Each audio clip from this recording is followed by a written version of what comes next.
Well, now I have the opportunity of inviting our student speaker, and I'll let her make her way up here. Kaycelyn Gajonera.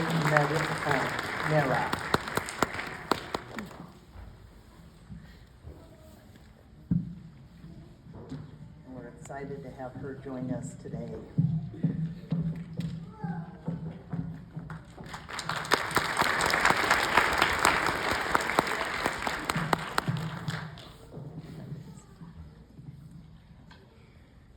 Good afternoon, everyone. It is such an honor to be this year's student speaker. I'd like to thank our family, friends, and faculty for joining us in this celebration and milestone in our nursing journey. But most of all, I'd like to congratulate my fellow peers, nursing students of the University of Alaska, Anchorage, and Matsu campuses.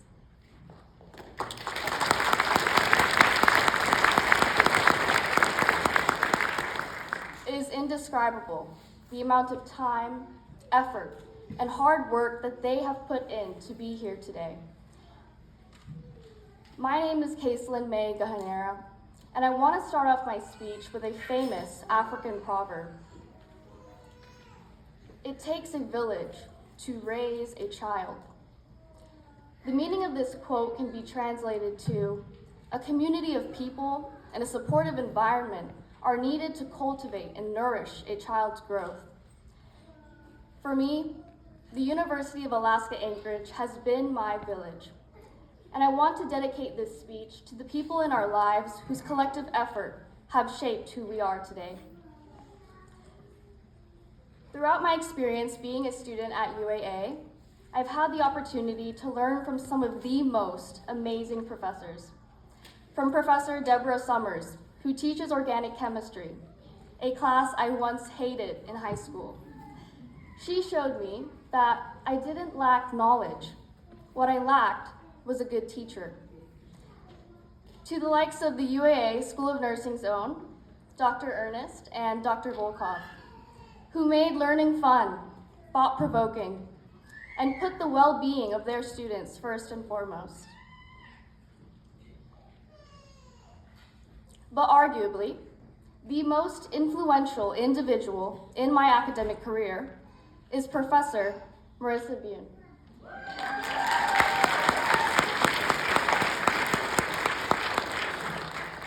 She teaches nursing leadership and management here at UAA, and she taught me what it truly means to be a leader. When I first met her, I could immediately sense a warmth and kindness about her. I knew then that she wouldn't force me into leadership, but rather gently nurture me into that role. At first, I doubted my ability to lead. Growing up as the youngest to 3 older sisters, it was their lead that I always followed. So it seemed as though being a follower was in my innate nature. What I had failed to comprehend was that leadership is not confined to a hierarchy or social standard. We are all leaders in our own respect. We have just failed to realize it. Professor Bune helped me entrepreneur a new meaning of leadership. It wasn't about being the loudest, smartest person in the room, but being the person who listens the most, acts in everyone's best interest, and advocates for themselves and others. It wasn't until my last semester of nursing school that I became full-fledged in my role as a leader. I decided to apply for leadership awards and scholarships, skeptical that I would win them, but I tried anyways. I have now won the Seawolf Student Leader Award, Mobile Doer Leadership Scholarship, and will soon graduate with leadership honors. In the history of UAA, only 2 nursing students have graduated with leadership honors, the last one in 2017. So it amazes me that after 6 years, I would become one of the next recipients of such a prestigious award. Someone who realized their capacity for leadership in their last semester of nursing school. So I stand here as a testament to those of you who question your ability to fulfill a role that is uncomfortable, challenging, or foreign to you. And as the product of an influential, great teacher like Professor Boone. Another person who has acted as my village during my nursing school journey is my sister, Kimberly. When my family moved to Alaska from the Philippines, my sister was just 14 years old. She faced the many challenges associated with assimilating to a new culture, from speaking a new language to adopting American mannerisms.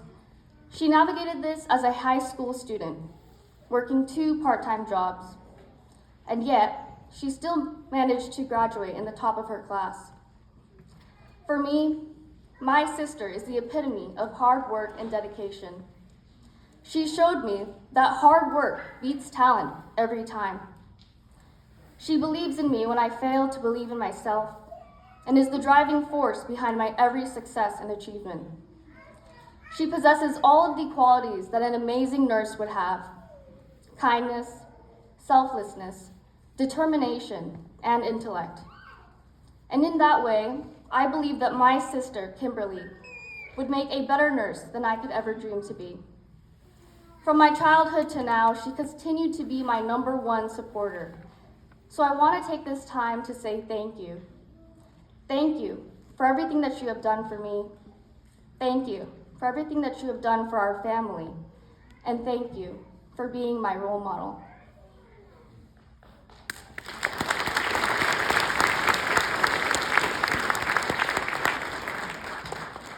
I graduated high school during COVID in 2021, so I missed out on some of the focal events that a senior in high school would experience, from prom, senior fun day, to a normal graduation. It was such a letdown for me because these were all moments that all 3 of my older sisters got to experience. And on the day of what was supposed to be my most anticipated high school graduation, my parents only had one question for me. Do you plan on going to college? They did something many Asian parents do. They moved their focus past whatever tragedy was happening in the moment to look forward to the future. And it taught me one of the most important lessons in life, that you can't always control what happens, but you can control how you react. Charles Swindoll famously said, "Life is 10% what happens to you, and 90% how you react to it." Therefore, the pit stops, obstacles, and barriers that we encounter in life are not what define us. It is how we choose to move forward from them.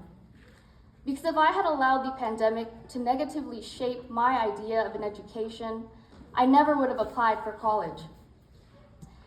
And so being here at the Wendy Williamson Auditorium is truly like a full circle moment for me. I took my first college class in this same exact room.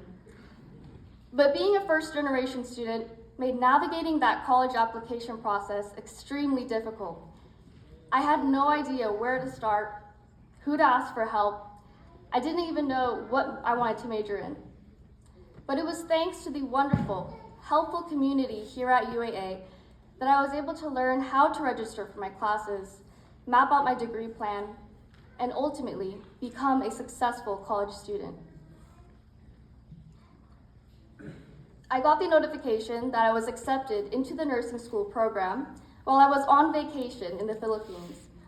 It was one of the greatest moments of my life, and I was able to celebrate it with some of my closest family. I felt a deep sense of fulfillment because all of my hard work had finally paid off. I was on track to get my BSN in 3 years instead of 4, and I didn't take college credits in high school, nor was I in an accelerated nursing program. This was all made possible because I decided to take 5 classes during 1 summer semester. And for reference, the maximum students usually take is 2. And that's because summer classes condense 15-week-long fall and spring courses into just 5 weeks. So each class had triple the amount of workload, assignments, and reading, but with 1/3 of the time. So I thought to myself, if I can handle 5 classes in 1 summer semester, I can handle nursing school. But little did I know what nursing school had in store for me. It was like that one summer semester, but with 7 a.m. clinicals, labs, and even harder exams. I think that I have never appreciated a multiple choice question more than when I went into nursing school. Because in nursing school, all of the answer choices will be correct. But you have to choose the one that is most correct. So when I finally reached my last semester of nursing school, it was like seeing the finish line after running a marathon. I was so excited and ready to finish strong. But one day, on August 20th, 2024, I get an email from my academic advisor. The subject line read, 4 credits missing to graduate. I was short 4 credits, and if I didn't make up for them by November 18th, I wouldn't walk the stage. So I was given a couple options.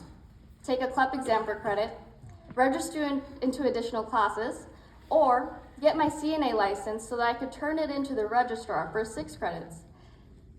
And being a rational human being, I decided to do all 3. So I kept it a secret from my family, took an additional class, studied for my CNA exam and CLEP exam, all while juggling an ICU preceptorship, weekly assignments, group projects, and a 10-page paper. I had less than 2 months to come up with a viable solution to ensure that I would graduate. So while everyone else in class was paying attention to lecture, I was learning how to critically analyze a poem for the CLEP exam I was about to take, and then going upstairs to the lab rooms to practice for my CNA skills test. But thankfully, I passed both my CNA and CLEP exam, and I was no longer teetering the line of whether or not I would graduate. So if nursing school has taught me anything, it would be the power of resilience and perseverance in the face of adversity. During my time at UAA, I have become members of several organizations. I am a McNair Scholar, AHEC Scholar, and Sigma Honor Nursing Society member. These 3 organizations helped me to become a more well-rounded nurse and student nurse and future nurse. As an AHEC Scholar, I learned about the importance of cultural competency and improving healthcare access to rural and underserved areas. It has become something I'm extremely passionate about and hope to pursue a career in. The McNair Scholars Program helped to prepare me for graduate school, career pathways, and life in general. It was thanks to the McNair Scholars Program Director, Dr. Sunny Mall, that I discovered my passion for research. With her guidance, I produced 2 research projects that will be published in the Athena Undergraduate Research Journal and the National McNair Research Journal. Lastly, being a Sigma Honor Nursing member reinforced within me the importance of leadership in nursing and how I can contribute to local, national, and global nursing excellence. These collective individuals, experiences, organizations, and supportive learning environments are why I believe that UAA has been my village. Without the help of my friends, family, and faculty, I wouldn't be up here today. So as I end my speech, I want you all to think of somebody who has been your village, and I invite you to thank them after this ceremony. Thank you, everyone.